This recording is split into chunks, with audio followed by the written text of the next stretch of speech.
নমস্কার বন্ধুরা, সম্পা কিচেনে আপনাদের স্বাগত জানাই। গরম যা পড়েছে বন্ধুরা, তাতে যেন ঠান্ডা কিছু না হলে চলেই না। তাই এই গরমে মন ও প্রাণ দুটোই ঠান্ডা করার জন্য আমি নিয়ে চলে এসেছি আম পোড়া শরবত। তা এই শরবতটা খেলে আপনাদের মন ও প্রাণ দুটোই ঠান্ডা হয়ে যাবে। তো আপনারা এই ভিডিওটা পুরো দেখুন যে আমি শরবতটা কিভাবে বানাই। আমি খোসাগুলো খুব ভালো করে ছাড়িয়ে নেব।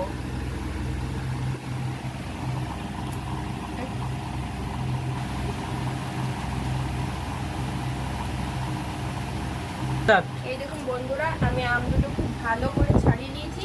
তো এবার আমটা আমি খুব ভালো করে চটকে মেখে নেব।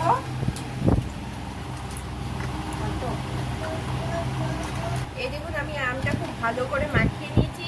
এর মধ্যে আমি এবার 1 চিমটি লবণ ও 4 চামচ চিনি দিয়ে দেবো। এরপর আমি আরও একবার খুব ভালো করে মাখিয়ে নেব। এরপর আমি এতে দিয়ে দেবো একটু জলজিরা, যাতে এই শরবতটা স্বাদটা আরো বাড়িয়ে দেবে।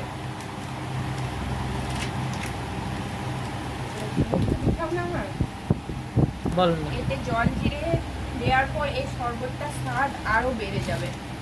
এরপর আমি জল দিয়ে দেবো। এটা ফ্রিজের জল, শরবতটা বেশি ঠান্ডা ঠান্ডা হবে, খেতেও খুব ভালো লাগবে। এরপর একটু ভালো করে গুলিয়ে নেবো, চিনিটা যাতে গুলে যায়। শরবতটা আমি খুব ভালোভাবে মিশিয়ে নিয়েছি বন্ধুরা। এরপর এটা আমি খেয়ে আপনাদের বলবো কেমন হয়েছে। তো প্রথমে এটা আমি গ্লাসে ঢেলে নিই।